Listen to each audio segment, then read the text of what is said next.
സാരമില്ല സീതെ, തെറ്റ് നിന്റെ ഭാഗത്ത് തന്നെയല്ലേ. നമുക്ക് 100 കാരണങ്ങൾ ഉണ്ടാകാം, പക്ഷെ അതിനൊന്നും ഇവിടെ പ്രസക്തിയില്ല. ടീച്ചർ, 1 മിനിറ്റ് ഒന്ന് വരൂ.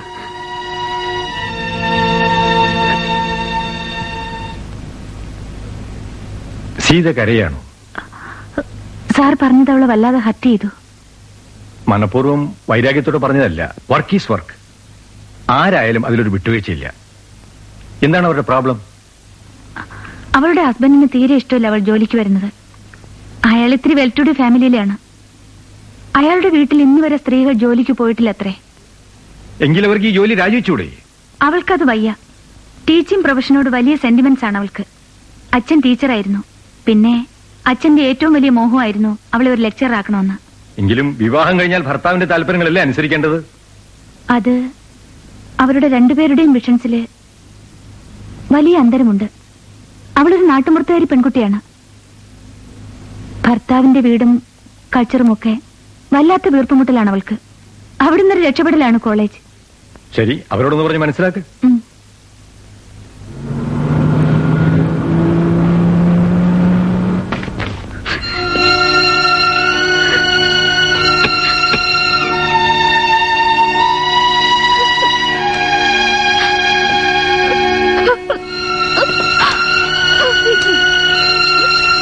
ഡിസ്ട്രിക്ട് ഗവർണർ നിന്റെ തലയിൽ ഒരു പൂജ കുടിച്ചാൽ, കയ്യിലൊന്ന് പിടിച്ചാൽ ഉരുകിപ്പോന്നാണോ നിന്റെ പാതിവൃത്യം? എനിക്കതൊന്നും ഇഷ്ടമല്ല. അതിനൊക്കെ നിന്നോടത്ത് ശീലവുമില്ല. മതി മതി, നിർത്ത. എന്തു പറഞ്ഞാലും ഉടനെ തുടങ്ങും കരച്ചിൽ. ന്യൂസൻസ്. ഇനി ഒരു ഫംഗ്ഷനും ഞാനില്ല. തിങ്കളാഴ്ചത്തെ ചാർട്ടർ നൈറ്റിനും ഞാൻ വരുന്നില്ല. നിന്നെ പറഞ്ഞിട്ട് കാര്യമില്ല. തെറ്റ് ചെയ്ത് ഞാനാ. ഒരല്പം ദയ കാണിച്ചു. അല്ലെങ്കിൽ ഒരു വെറും ലോവർ പ്രൈമറി സ്കൂൾ വാദ്യാരുടെ മോൾക്ക് ഈ വീടിന്റെ പടി ചവിട്ടാൻ പറ്റുമായിരുന്നില്ല. ഇത്രയൊക്കെ പറയാൻ ഞാൻ എന്ത് തെറ്റാ ചെയ്തത്? പലപ്പോഴും ഞാൻ പറഞ്ഞിട്ടുള്ളതാ എന്റെ സോഷ്യൽ ആൻഡ് എക്കണോമിക് സ്റ്റാറ്റസ്. എന്തുകൊണ്ട് നിനക്കത് മെയിൻറ്റെയിൻ ചെയ്തുകൂടാ? എത്ര പേരുടെ മുന്നിൽ വെച്ചാ ഞാൻ അവമാനിതനായത്? ഇത്ര കൾച്ചറൽസ് ആയ ഒരു പെരുമാറ്റം ഗവർണറുടെ ലൈഫിലുണ്ടായി കാണത്തില്ല. എന്റെ സബോർഡിനേറ്റ്സ് എങ്ങനെ കൗണ്ട് ചെയ്യുന്നറിയോ നിനക്ക്? പണവും പ്രതാപവും ഇല്ലെങ്കിലും അന്തസ്സുള്ളൊരു വീട്ടിലാണ് ഞാനും ജനിച്ചത്. സോഷ്യൽ സ്റ്റാറ്റസിന്റെ പേര് കണ്ട പുരുഷന്മാരുടെ കൂടെ ആടിക്കൊഴയാൻ ഇനി എന്നെ നിർബന്ധിച്ചാൽ പിന്നെ ഞാൻ... May I come in, sir? Yes, come in. Excuse me, sir. Sit down. Thank you, sir. Yes. ഞാൻ അന്നേ പറഞ്ഞില്ലേ സാർ, ഞാനൊരു ടൂർ കഴിഞ്ഞ് വന്നാൽ സെയിൽസ് നിശ്ചയമായും കൂടുമെന്ന്. നമ്മുടെ റെപ്രസെന്റേറ്റീവ്സ് ഒക്കെ ഉണ്ടല്ലോ, ഭയങ്കര കള്ളന്മാരാ. സാറിന്റെ മിസ്സസ് നന്നായി പാടൂല്ലേ? ആ, കുറച്ച്. കഴിഞ്ഞ ആഴ്ചയല്ലേ ഞാനത് അറിയുന്നത്. എന്റെ വുഡ്ബി ആയിട്ട് മിസ്സസ് നല്ല അടുപ്പത്തിലാ. അറിയാം. രാജലക്ഷ്മി അല്ലേ? സീത പറയും. വല്ലപ്പോഴും കവിതകളൊക്കെ എഴുതും അല്ലേ? ഉവ്വ്. എന്റെ ഒരൊറ്റാളുടെ പ്രോത്സാഹനമാ. ഞാൻ ഇടയ്ക്കൊക്കെ ചില സ്പാർക്കുകൾ അങ്ങ് പറഞ്ഞു കൊടുക്കും. അവള് ജീനിയസാ. ഞാനത് കണ്ടറിഞ്ഞു നിന്നില്ലെങ്കിൽ മലയാളത്തിന് വലിയൊരു കവിയത്രിയല്ലേ നഷ്ടപ്പെടുക, അല്ലേ സാർ? ഷുവർ. സീതയ്ക്ക് വലിയ ആരാധനയാണ്. ഞാൻ പണ്ടൊക്കെ വായിച്ചിരുന്നു. ഇപ്പൊ അതിനൊക്കെ എവിടുന്ന സമയം? എന്നും തിരക്കും പ്രശ്നങ്ങളും. അതിനിടയിൽ അപ്രതീക്ഷിതമായി വീണ് കിട്ടുന്ന ചില നിമിഷങ്ങളാണ് നമ്മുടെ ഫാമിലി ലൈഫിന് കിട്ടുന്ന ഏക ആശ്വാസം.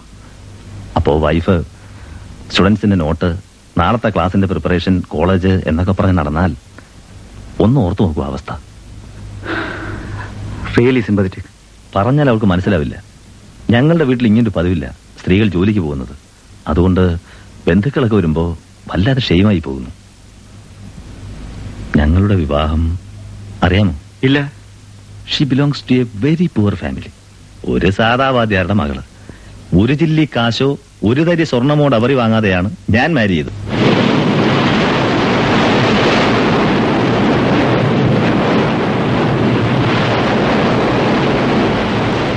ഞാൻ സോറി പറഞ്ഞില്ലേ? ഇനി അത് മറന്നൂടെ? സംസാരിക്കുമ്പോ നാവിന് ഒരു നിയന്ത്രണമില്ല, എന്നിട്ടൊരു സോറി. ഞാൻ എന്ത് പറഞ്ഞു എന്നാ പറയുന്നേ? ബാലു എന്റെ ആരാണെന്ന് ശ്രീയേട്ടന്റെ വിചാരം? അതിന് ഞാനൊന്നും പറഞ്ഞില്ലല്ലോ. ഒന്നും പറയണ്ട. ഓരോ വാക്കിനും നോട്ടത്തിനും 100 അർത്ഥം. പോട്ടെ, എല്ലാം മറന്നളേ രാജി. നിന്റെ കാര്യത്തില് ഞാൻ ഭയങ്കര സ്വാർത്ഥന. മറ്റൊരാൾ നിന്റെ ജീവിതത്തിന്റെ ഒരു നിമിഷം പോലും പങ്കുവയ്ക്കുന്നത് എനിക്ക് സഹിക്കാൻ പറ്റില്ല. നിന്റെ സ്റ്റുഡൻസിനോടും സുഹൃത്തുക്കളോടും എല്ലാം എനിക്ക് അസൂയ. മറക്ക്, കഴിഞ്ഞതൊക്കെ മറക്ക്. ഇനി ഞാൻ ശ്രദ്ധിച്ചോളാം. രാജി, പണ്ട് ചെറുപ്പത്തിൽ നീ പറയുന്നത് എന്ത് ഞാൻ ചെയ്യില്ലായിരുന്നു? മൂവാണ്ടമ്മാവിന്റെ മുകളിൽ നിന്ന് താഴേക്ക് പറക്കാൻ പറഞ്ഞപ്പോ ഞാൻ ചാടിയത്, എന്നിട്ട് കാലൊടിഞ്ഞത്. മണ്ടനായിരുന്നു ശ്രീയേട്ടൻ, മരമണ്ടൻ. അല്ലെങ്കിൽ പക്ഷികളെ പോലെ പറക്കാൻ പറഞ്ഞ ആരെങ്കിലും ചെയ്യോ?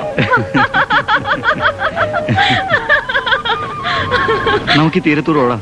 അയ്യോ വേണ്ട, സ്റ്റുഡൻസ് ആരെങ്കിലും കാണും. ഓ പിന്നെ വാ, വാന്നേ. ഓട്.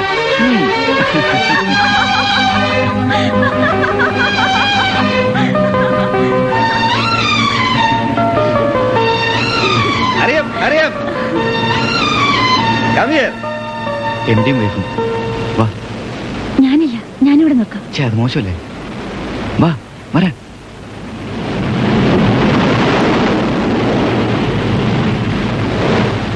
Good evening sir. Good evening. ഞങ്ങളുടെ എംഡിയാ. അറിയില്ലേ? എന്റെ അറിയാം, കണ്ടിട്ടുണ്ട്. ആരാധി എന്താ പരിചയം പോലും കാണിക്കാത്ത? ഒരു കപ്പ് ചായ അടിക്കാം. എന്താ സിതെ? വേണ്ട, ചായ വേണ്ട. ഒരു കപ്പ് ചായ അടിക്കുന്നതിന് എന്താ? വേണ്ട പ്ലീസ്, ഞങ്ങൾ നടക്കട്ടെ സീതേ.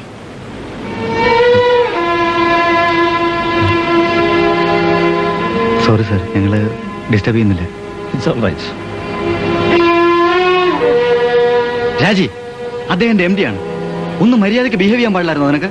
ഞാനിപ്പോ എന്താ ചെയ്തത്? ചായ തന്നത് വേണ്ടെന്ന് പറഞ്ഞു എന്നല്ലേ ഉള്ളൂ. എനിക്ക് വേണ്ടാഞ്ഞിട്ടാ. മാനേഴ്സ് വേണം. അതാരാന്നാ വിചാരിച്ചത്? എന്റെ എംഡിയാണ്. നാളെ എനിക്ക് എന്തെങ്കിലും പ്രോഗ്രസ് വേണമെങ്കിൽ അദ്ദേഹം വിചാരിക്കണം. അതിന് ഞാൻ എന്താ വേണ്ടത്? അയാളെ തൊഴണോ അല്ലെങ്കിൽ ആടി കൊഴയണോ?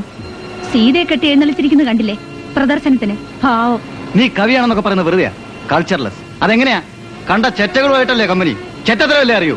ഛേ, എന്താ പറഞ്ഞത്? ഇത്ര ചീപ്പാകരുത് മനുഷ്യൻ. നിങ്ങൾ ആരെ കുറിച്ചാ ചെറ്റകളെന്ന് പറഞ്ഞത്? എന്റെ സുഹൃത്തുക്കളോ അല്ലെങ്കിൽ എന്റെ അച്ഛനോ? നിങ്ങൾ ഈ മുഖംമൂടികളുടെ സംസ്കാരം ഉണ്ടല്ലോ, അതെനിക്ക് വെറുപ്പാണ്. I hate it. അതിനൊപ്പം നിൽക്കാൻ എന്നെ കിട്ടില്ല.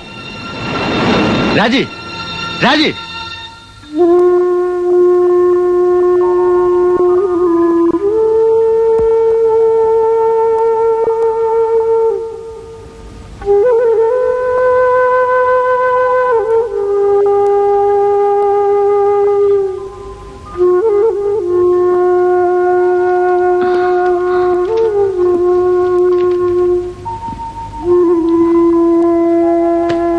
ശ്രീനിവാസം വന്നിട്ട് കയറാതെ പോയില്ലേ?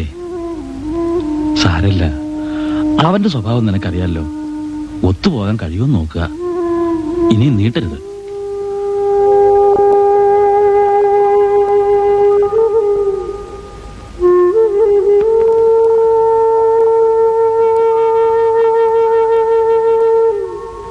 അച്ഛന് പ്രായമായി. എന്നാ അവസാനിപ്പിച്ച് പോകേണ്ടി വരിക എന്നറിയില്ലല്ലോ.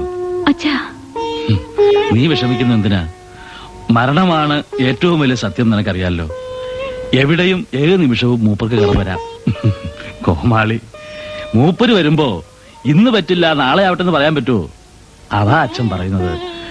ഇത്തിരി ശുണ്ഠിയൊക്കെ ഉണ്ടെങ്കിലും ശ്രീനി ആള് പാവാ. ഇനി അതല്ല വേറൊന്നാണെങ്കിലും അച്ഛന് സന്തോഷ. നടന്നു കാണണമെന്നേ ഉള്ളൂ. മറ്റൊരാളെ കുറിച്ച് ചിന്തിക്കാൻ എനിക്കാവില്ല. ഓർമ്മ വെച്ച നാൾ മുതൽ ശ്രീയേട്ടന്റെ മുറപ്പെണ്ണായിരുന്നു. അങ്ങനെ ആകേണ്ടിയിരുന്നില്ല എന്നിപ്പോഴാണ് തോന്നുന്നത്. അതിൽ അച്ഛനും തെറ്റുകാരനാണ്. കാരണം അച്ഛനും അത് ആഗ്രഹിച്ചിരുന്നു. ഇപ്പൊ എനിക്ക് ഭയമാണ് അച്ഛാ. ഒരു പക്ഷേ ശ്രീയേട്ടനൊരു നല്ല ഭർത്താവായേക്കാം. പക്ഷേ എനിക്കുള്ളതെല്ലാം നഷ്ടപ്പെടണം. എന്നില്ല ഞാൻ, എന്റെ കവിത, എല്ലാം. ഒരു മകളെ കുറിച്ച് ഒരച്ഛന് കുറേ സങ്കല്പങ്ങളുണ്ട്. ഒരു മരുമകനുണ്ടാവുക, ഒരു മുത്തശ്ശനാവുക, അങ്ങനെ പലതും. മിനുവിനെ പോലൊരു കുഞ്ഞ്